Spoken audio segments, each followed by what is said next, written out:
교과서에 충실한 교과토이 여디디아의 교충교토 시간입니다. 여러분 안녕하십니까? 오늘은 제3과 험난한 시작이라는 제목으로 우리 하나님 말씀을 함께 연구하겠습니다.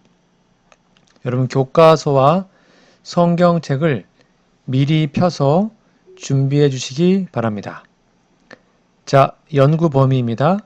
출애굽기 5장 1에서 23절, 계시록 11장 8절, 출애굽기 6장 1에서 13절, 시편 73편 23절에서 26절, 고린도후서 6장 16절, 출애굽기 6장 28절에서 7장 7절까지입니다. 연구 범위 성경책 본문을 꼭 펴서 읽어주시기 바랍니다. 기억절입니다. 이스라엘 하나님 여호와께서 이렇게 말씀하시기를 내 백성을 보내라. 그러면 그들이 광야에서 내 앞에 절기를 지킬 것이니라 하셨나이다. 바로가 이르되 여호와가 누구이기에 내가 그의 목소리를 듣고 이스라엘을 보내겠느냐? 나는 여호와를 알지 못하니 이스라엘을 보내지 아니하리라. 출애굽기 5장 1절, 2절 말씀입니다. 우리 기억절 노래 들으시고 이어서 말씀 연구를 진행하겠습니다. 3기 3과 이스라엘의 하나님 여호와께서 이렇게 말씀하시기를 내 백성을 보내라. 그러면 그들이 광야에서 내 앞에 절기를 지킬 것이니라 하셨나이다. 바로가 이르되 여호와가 누구이기에 내가 그의 목소리를 듣고 이스라엘을 보내겠느냐? 나는 여호와를 알지 못하니 이스라엘을 보내지 아니하리라. 출애굽기 5장 1, 2절.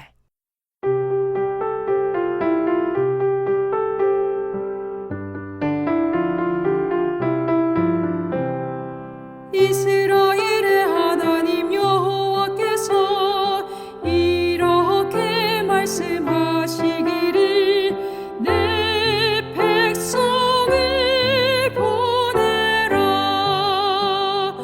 그러면 그들이 광야에서 내 앞에 절기를 지킬 것이니라 하셨나이다. 바로가 이르되 여호와가 누구이기에 내가 그의 목소리를 듣고 이스라엘을 보내겠느냐? 나는 여호와를 알지 못하니 이스라엘을 보내지 아니하리라. 출애굽기 5장 1, 2절. 7월 13일 일요일입니다. 제목은 여호와가 누구냐인데요. 교과서 질문입니다.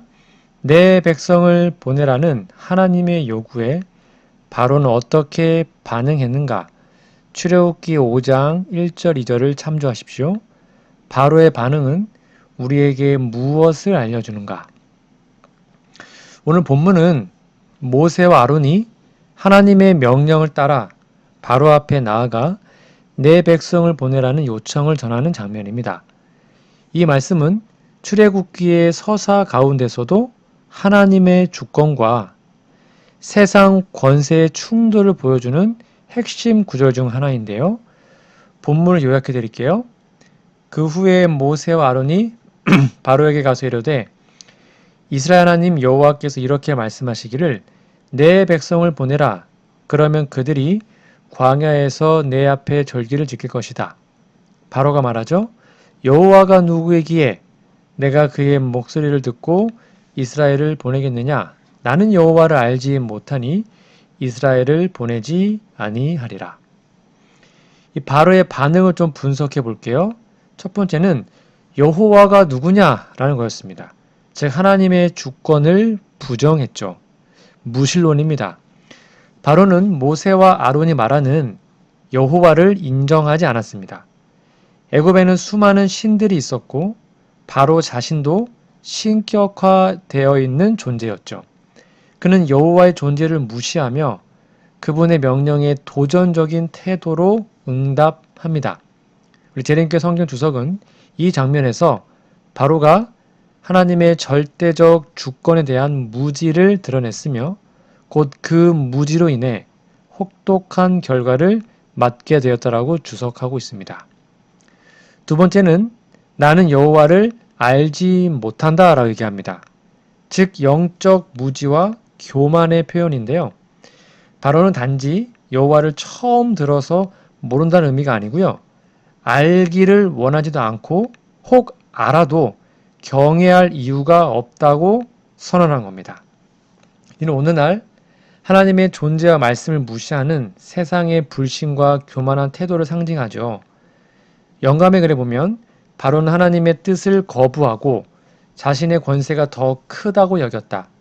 그러나 곧 그는 하나님의 능력 앞에 무력함을 인정하게 될 것이다 라고 기록합니다. 세 번째는 하나님의 명령에 대한 전면적인 반역인데요. 하나님의 백성은 내 백성을 보내라. 하나님의 명령은 내 백성을 보내라 라는 거였습니다. 그러나 바로는 그 요구를 전혀 들으려 하지 않았죠.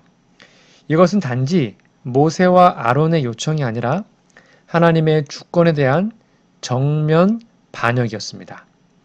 그는 하나님의 백성을 억압하며 자신의 권세로 통제하려 했고 이는 결국 하나님의 심판을 자초하게 되는 시작점이 되죠. 우리가 얻어야 할 교훈은 무엇일까요? 첫 번째, 하나님의 명령은 거부할 수 있는 선택이 아니라 절대적인 권위라는 겁니다. 바로는 하나님의 명령을 하나의 제안처럼 여기며 거절했습니다. 그러나 하나님의 말씀은 단순한 요청이 아니라 반드시 이루어질 권위 있는 명령입니다. 우리는 하나님의 말씀을 들을 때 즉시 순종해야 하는 것이죠. 우리의 의무입니다. 두 번째, 하나님을 알지 못하면 불순종과 교만이 따라옵니다. 바로는 여호와를 모른다고 했습니다. 여러분, 하나님을 알지 못하면 그분의 권위와 사랑도 이해하지 못하고 결국 자신을 높이며 하나님의 뜻을 대적하는 자리에 서게 됩니다. 그러나 하나님을 아는 자는 경외함으로 순종하며 주님의 뜻에 자신의 삶을 겸손히 내어 맡기죠. 세 번째, 세상의 권세는 하나님의 권세 앞에 무력하다는 거죠. 바로는 그 당시 최고의 제국의 왕이었지만 하나님의 한마디 명령 앞에서 무너질 운명이었죠. 이는 세상의 권세가 아무리 커 보여도 하나님의 뜻을 대적하면 결국 그 권세는 무너진다는 교훈을 줍니다. 여러분, 하나님께서 오늘도 우리에게 말씀하십니다. 내 백성을 보내라. 하나님은 그분과 바로 우리를 죄의 종살이에서 죄의 종살이에서 세상의 억압에서 사탄의 올무에서 해방시키기를 원하십니다. 우리는 때로 바로처럼 하나님의 음성을 의심하고 거부하며 자신의 뜻을 세우려 할 때가 있죠. 그러나 바로의 길은 결국 심판과 멸망이었습니다. 하나님의 뜻을 거스르는 모든 교만은 무너지고 하나님의 명령은 반드시 이루어집니다. 여러분, 그러므로 지금 하나님께서 우리에게 주시는 말씀에 즉시 순종해야 합니다. 꼭 그렇게 사시기 바랍니다. 7월 14일 월요일입니다. 제목은 험난한 시작인데요. 질문입니다. 출애굽기 5장 3에서 23절 읽어보라.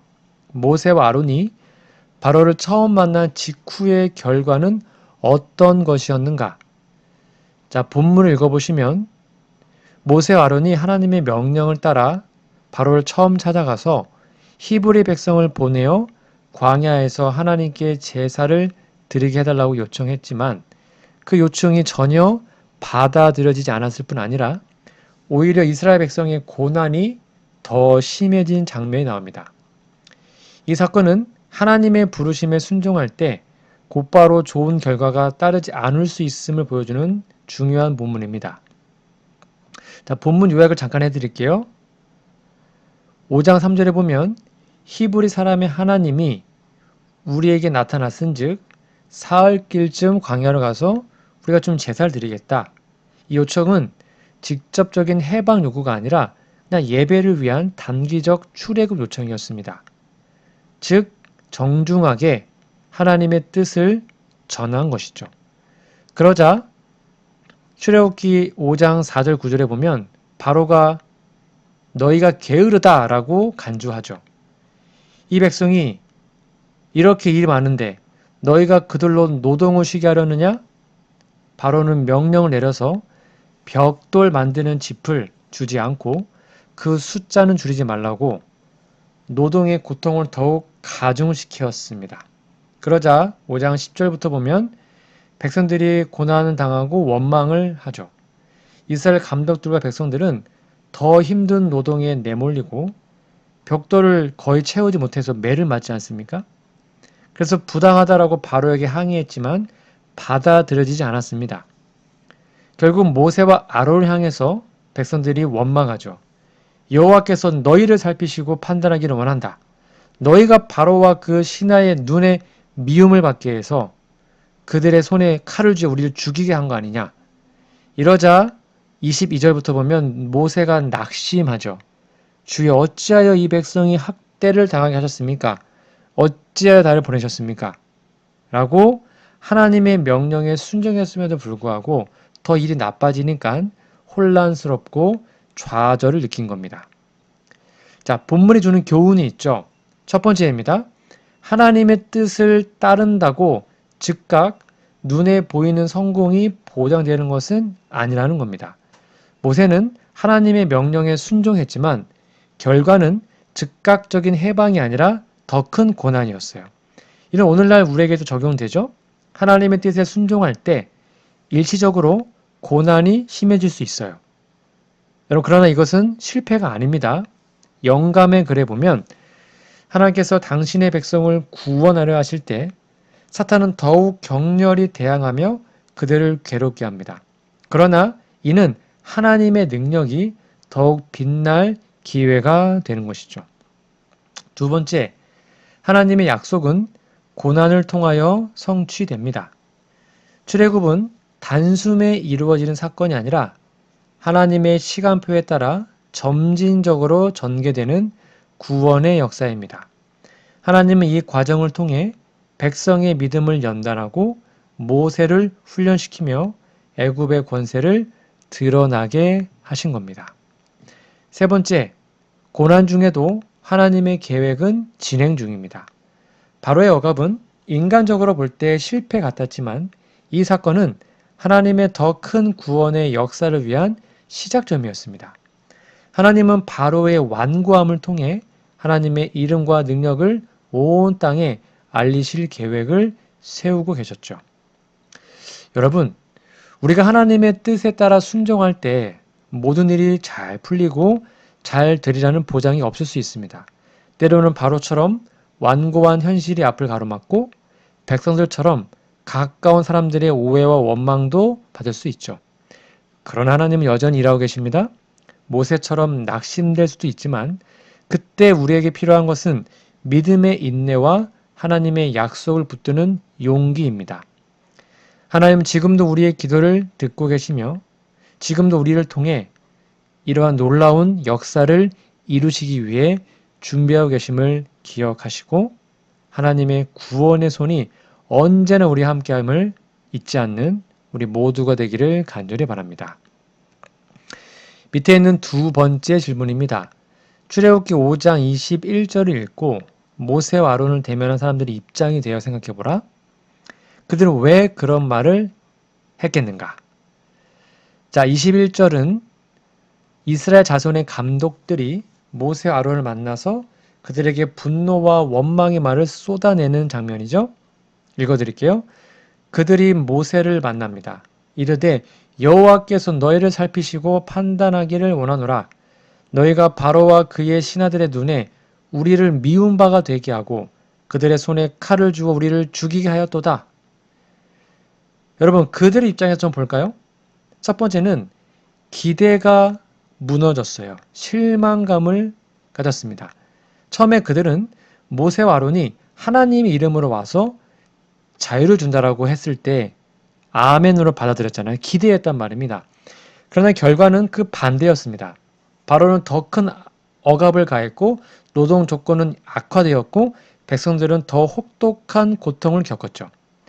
그래서 우리를 미운 바가 되게 했다라는 말로, 즉 기대했던 구원이 아니라 모욕과 고통이 돌아왔다고 실망감을 표현한 것입니다. 두 번째는 실제적인 고통이 증가했습니다. 무슨 말이에요? 바로가 이제는 지푸라기도 주지 않고 벽돌수를 그대로 만들라고 했죠. 이것은 이스라엘 백성들이 물리적으로 감당할 수 없는 불가능한 일이었습니다. 그리고는 매를 맞죠. 감독들에게 꾸준함을 듣고 하루하루 절망 가운데 있었어요.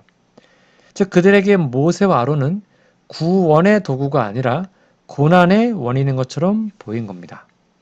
세 번째는 두려움과 분노의 혼합된 감정이었죠.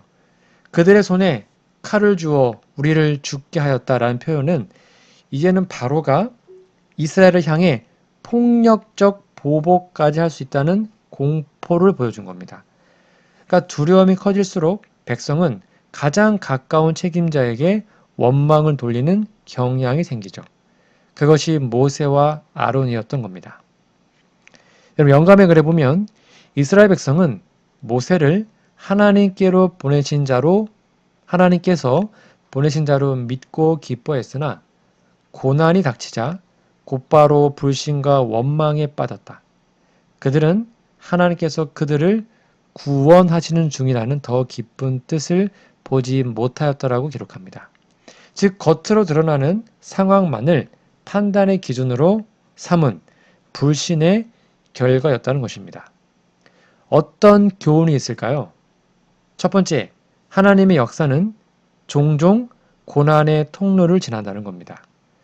하나님께서 일하실 때 항상 평탄한 일만 있는 것은 아니죠. 때로는 더 깊은 고통과 혼란을 통과해야 합니다.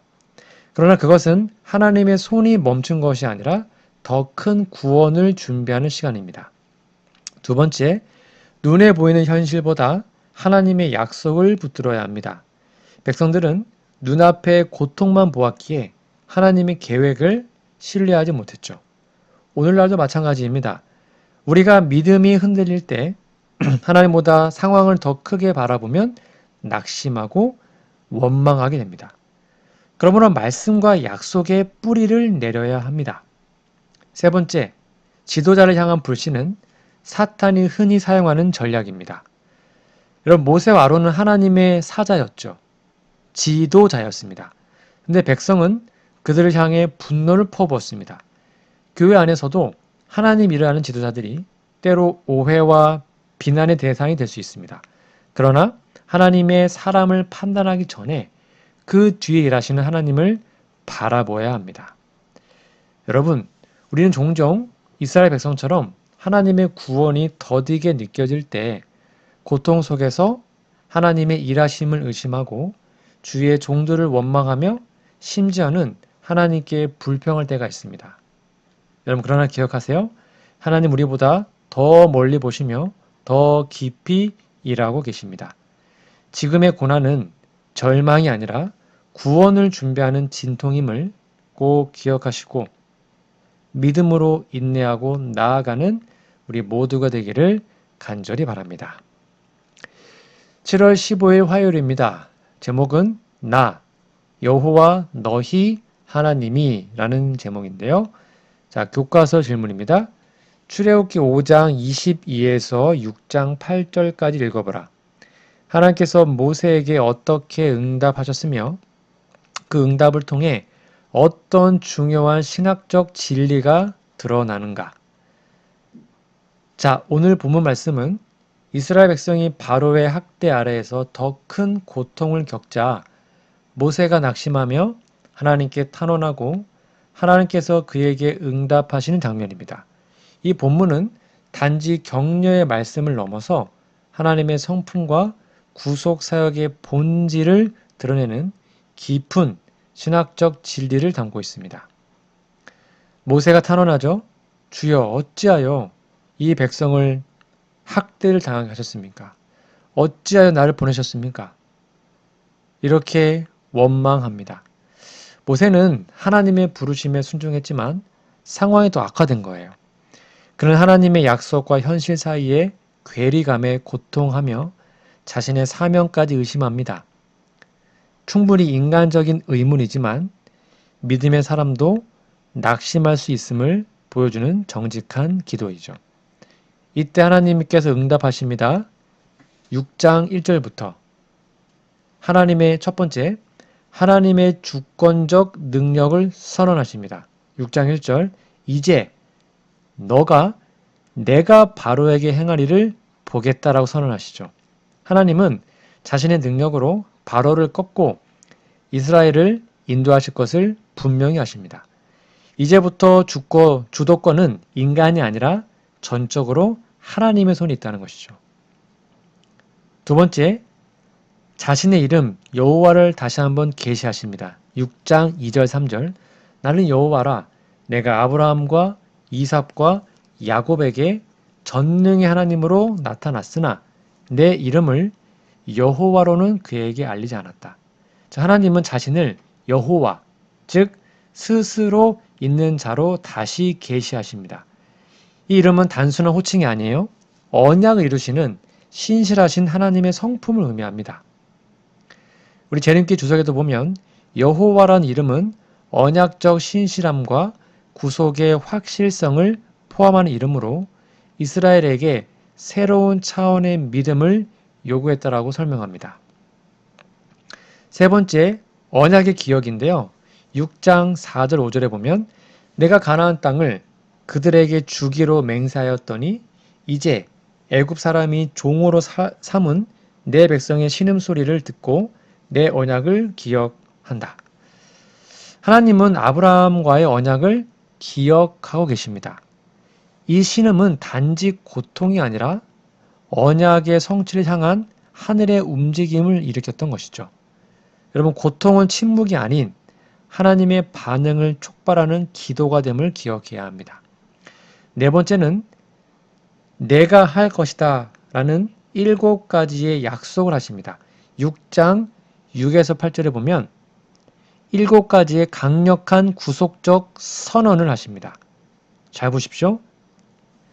첫 번째, 내가 너희를 애굽의 무거운 짐 밑에서 빼어내겠다. 두 번째, 그들의 노역에서 건지겠다. 세 번째, 편팔과 큰 심판들로 속량하겠다. 네 번째, 너희를 내 백성 삼고 난 너희 하나님이 되겠다. 다섯 번째, 너희를 애굽의 무거운 짐 밑에서 인도하여 내겠다. 여섯 번째, 내가 아브라함과 이삭과 야곱에게 주기로 맹세한 땅으로 데려가겠다. 일곱 번째, 그 땅을 너희에게 주어 기업을 삼게 하겠다. 그리고 결론이 뭡니까? 나는 여호와다 라고 선언하시죠. 즉 여호와라는 나는 여호와 너희 하나님이라는 선언은 하나님의 구속 사역이 전적으로 그분의 능력, 언약, 은혜에 기초하고 있음을 보여줍니다. 여러분, 이 사실에서 드러난 진리가 뭘까요? 핵심 메시지. 첫 번째입니다.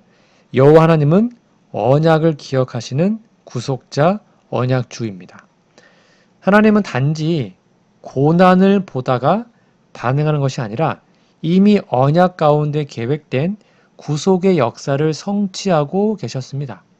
이런 모든 성도들에게 하나님은 언약을 잊지 않으시는 분이라는 확신을 주죠. 두 번째는 구원은 인간의 공로가 아닌 하나님의 주도적 행위라는 것이죠. 하나님 얘기합니다. 내가, 즉 하나님이 전적으로 해주겠다라고 반복해서 말씀하십니다. 여러분 꼭 기억해야 합니다. 구원은 우리의 자격이 아닙니다. 전적으로 하나님의 은혜와 능력으로 이루어지죠. 우리 영감에 그래도 보면 인간은 하나님의 구속의 계획 안에서 아무 공로가 없지만 하나님은 당신의 언약을 따라 신실하게 행하신다라고 기록합니다. 세 번째, 하나님은 고통 속에서도 일하고 계신다는 겁니다. 이스라엘 백성이 신음할 때 하나님은 그것을 듣고 기억하고 응답하셨습니다. 우리의 고난 속에서도 하나님의 침묵은 결코 무관심이 아닙니다. 하나님은 여전히 일하고 계시며 약속을 이루실 겁니다. 여러분 지금 혹시 모세처럼 낙담하고 계십니까?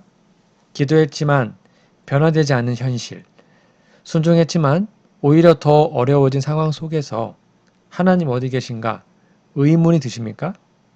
여러분 기억하세요? 하나님은 우리의 모든 신음소리를 듣고 계십니다.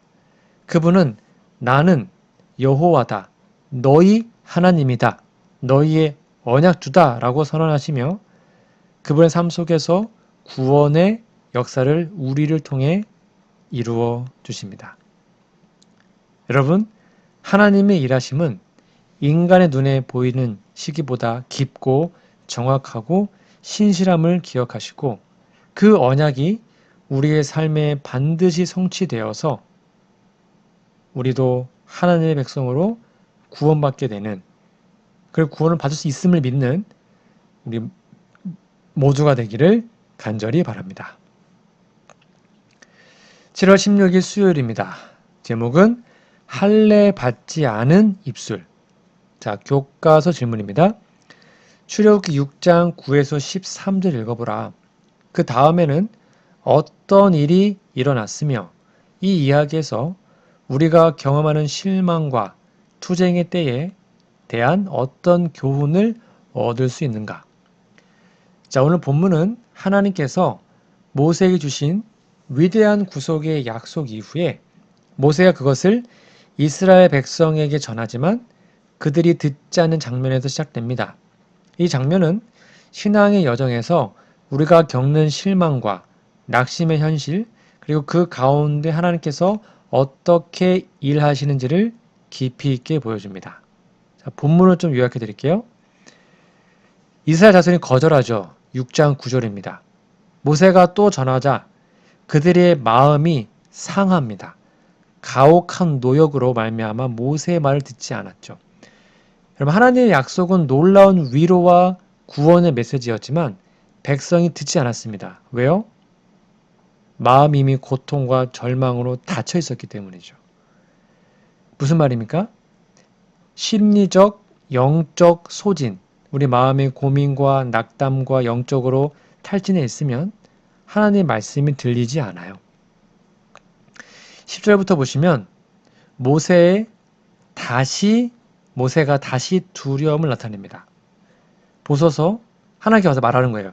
이스라엘 자손도 내 말을 듣지 않는데 나는 바로가 어찌 듣겠습니까? 나는 입이 둔한 자입니다. 모세는 백성에게 거절당하자 다시 낙심하죠. 하나님께서 함께한다는 약속을 들은 직후인데도 현실의 벽 앞에 의심과 두려움이 다시 솟아납니다. 모세는 이미 출애굽기 3장과 4장에서 입이 둔하다는 이유로 하나님의 부르심을 거절하려 했고 지금도 여전히 자신의 약점을 바라보며 불가능하다고 느끼죠. 그러자 13절 하나님께서 다시 한번 명령하십니다. 여호와께서 모세와 아론에게 명령하사 이스라엘 자손과 애굽 왕 바로에게 명령을 전하게 하셨죠. 하나님은 모세의 두려움과 백성의 불신에도 불구하고 계속 일을 진행하십니다. 여러분, 하나님의 사명은 사람의 반응이나 감정에 좌우되지 않습니다. 하나님은 신실하게 다시 명령하시고 구원의 일을 중단하지 않으시죠. 우리 재림교회 주석에 보면 하나님의 백성은 시련 중에 하나님을 신뢰하는 법을 배워야 하며 하나님의 종도 사람들의 반응보다 하나님의 명령에 더 큰 초점을 두어야 한다라고 기록합니다. 그리고 6장 9절에 대해서는요. 상처받은 심령은 때로 하나님의 말씀이 위로로 다가오지 못한다. 그러나 하나님의 약속은 상황과 감정과 상관없이 진실되다라고 해석하고 있습니다. 우리에게 어떤 교훈을 주는 것입니까? 첫 번째, 고통이 깊을수록 말씀이 우리 안에 들어오지 않을 수 있다는 겁니다. 여러분 이스라엘 백성은 다시 말씀드리지만 마음의 상함 때문에 모세를 통한 하나님의 말을 듣지 않았습니다. 여러분 우리도 때로는 실망, 스트레스, 마음의 걱정, 근심이 있잖아요. 교회 가서 듣는 설교가 안 들어옵니다. 말씀 읽어도 감동이 없어요. 왜냐하면 마음이 상했기 때문입니다. 여러분 그때마다 더 하나님께 매여 달리셔서 우리가 회복될 수 있도록 기도하셔야 합니다. 두 번째, 하나님은 우리의 낙심보다 더 크신 분임을 기억해야 합니다. 모세는 다시 자신을 바라보고 낙심했지만 하나님은 그의 약함을 문제 삼지 않으시고 다시 부르시죠. 하나님은 완전한 사람이 아니라 순종하는 자를 통해서 일하시기 때문입니다. 세 번째, 사람의 반응이 하나님의 뜻을 결정하지 않습니다. 백성이 듣지 않았고 모세는 두려워했지만 하나님의 계획은 한치도 흔들리지 않았죠. 하나님의 명령은 인간의 반응이나 상황과 상관없이 성취되어 갑니다. 우리의 실패, 감정, 절망 속에서도 하나님은 일하시죠. 여러분 혹시 지금 하나님 말씀을 들어도 마음에 와닿지 않으십니까? 기도하고 순종했지만 상황은 나아지지 않고 더 힘들어졌다고 느껴지시는지요? 만약 그렇다면 하나님 우리의 절망 속에서도 여전히 일하고 계시며 우리를 포기하지 않으심을 기억하십시오. 모세가 낙심했을 때 하나님은 그를 다시 일으켜 세우셨고 백성이 듣지 않을 때에도 하나님은 말씀하신 구원의 계획을 계속 진행하셨습니다. 여러분, 지금 이해할 수 없어도 하나님을 믿으시고 그분의 약속대로 우리를 인도하심을 잊지 않으시고 우리의 구원을 끝까지 그분의 손에 맡기는 우리 모두가 되기를 간절히 바랍니다. 7월 17일 목요일입니다. 제목은 바로에게 신같이. 자, 교과서 질문입니다. 출애굽기 6장 28절에서 7장 7절을 읽어보라. 주님은 모세의 반대를 어떻게 대하셨는가? 오늘 본문은 하나님께서 모세를 다시 부르시고 사명을 재확인하시는 장면입니다. 이 본문은 모세의 반복적인 두려움과 반대에 대해서 하나님께서 인내하시며 권능으로 설득하시고 함께 사역할 동역자를 세워주시는 내용을 담고 있습니다. 이를 통해 하나님의 사명을 받은 자로서 우리가 마주하게 되는 두려움과 그에 대한 하나님의 반응에서 귀중한 교훈을 얻게 되죠. 자, 본문 잠깐 요약해 드릴게요. 6장 30절 모세가 반복적으로 하나님께 하소연하죠.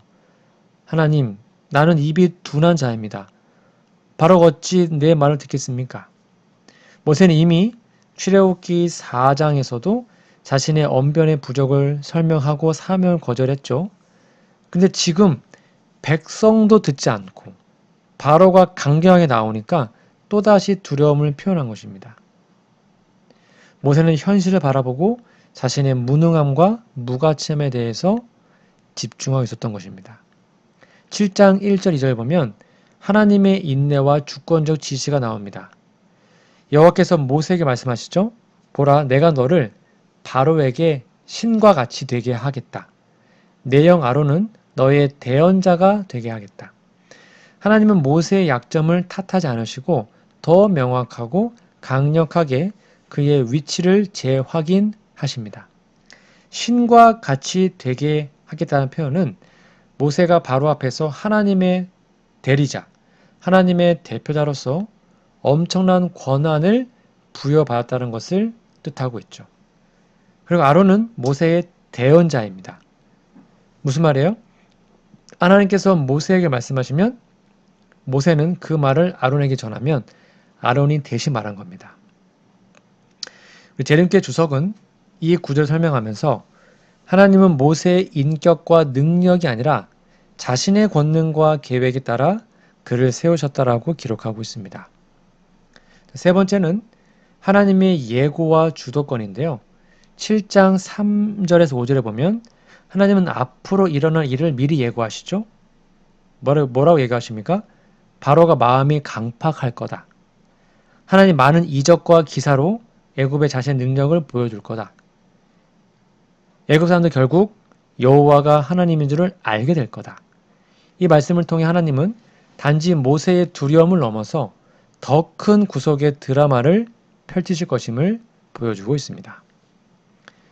그러자 모세와 아론이 뭐합니까? 순종합니다. 7장 6절 7절. 모세와 아론이 여호와께서 자기에게 명령하신 대로 행했다. 그리고 모세가 그때 80세였고 아론이 83세였죠. 이제 그들은 완전한 순종으로 하나님의 명령을 따릅니다.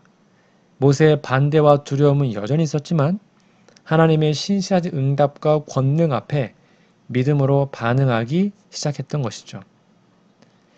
이 본문에서 드러나는 귀중한 진리가 무엇일까요? 첫 번째, 하나님은 우리의 약함보다 크신 분이라는 겁니다. 모세 뭐라 그랬다고요? 나는 입이 둔합니다. 반복해서 말하지만 하나님은 그 문제를 아시고 대언자 아론을 통해 길을 열어주셨죠. 하나님의 사명은 우리의 능력보다 그분의 능력에 기반하고 있음을 분명히 기억해야 합니다. 두 번째, 하나님은 실패와 낙심 이후에도 다시 부르신다는 겁니다. 모세는 한 차례 거절과 실패 후에 낙심했지만 하나님은 그를 포기하지 않고 또다시 부르시고 더 확고하게 말씀하시죠. 이는 우리에게도 동일하게 적용됩니다. 하나님은 한 번의 실패로 우리를 버리시는 분이 아닙니다. 영감의 글에 보면 하나님은 인간의 의심과 두려움을 아시며 끝까지 참으시고 그들을 준비시키신다. 세 번째는 하나님의 구원의 역사는 사람의 반응에 좌우되지 않는다는 겁니다. 바로가 강팍하게 할 것임을 하나님이 이미 아셨고 그 상황조차 하나님의 구속 역사에 포함되어 있다는 점을 밝히셨습니다. 하나님의 계획은 사람의 완고함을 뛰어넘어 모든 것을 통해 하나님의 이름을 높이시는 것이죠. 여러분, 혹시 여러분도 모세처럼 자신을 바라보고 나는 부족합니다. 나는 말을 못합니다. 나는 실패했습니다. 나는 할 수 없습니다. 혹 이렇게 말하고 있지 않습니까? 여러분, 하나님은 여러분의 연약함 다 아십니다. 그런데 여러분을 부르셨습니다. 왜요? 하나님의 능력으로 우리를 사용할 수 있기 때문입니다. 모세가 두려움에도 불구하고 결국 순종한 것처럼 우리도 두려움 속에서 작은 순종의 걸음을 내디딜 수만 있다면 얼마나 좋을까요? 하나님은 우리의 입술을 통해 말씀하시고 우리의 삶을 통해 하나님의 권능을 드러내기를 원하신다는 사실을 기억하십시오. 혹시 오늘 하나님께 쓰임받기에 부족하다고 느껴질지라도 하나님이 함께 하신다면 그 부족함은 은혜의 통로가 됨을 기억하시고 하나님의 부르심에 응답하는 저와 우리 모두가 되기를 간절히 바랍니다. 오늘은 제3과 험난한 시작이라는 제목으로 우리 함께 은혜의 말씀을 나누었습니다. 여러분 연구 범위 성경책 본문을 꼭 펴서 읽어주시고 기억절도 외워주시면 감사하겠습니다.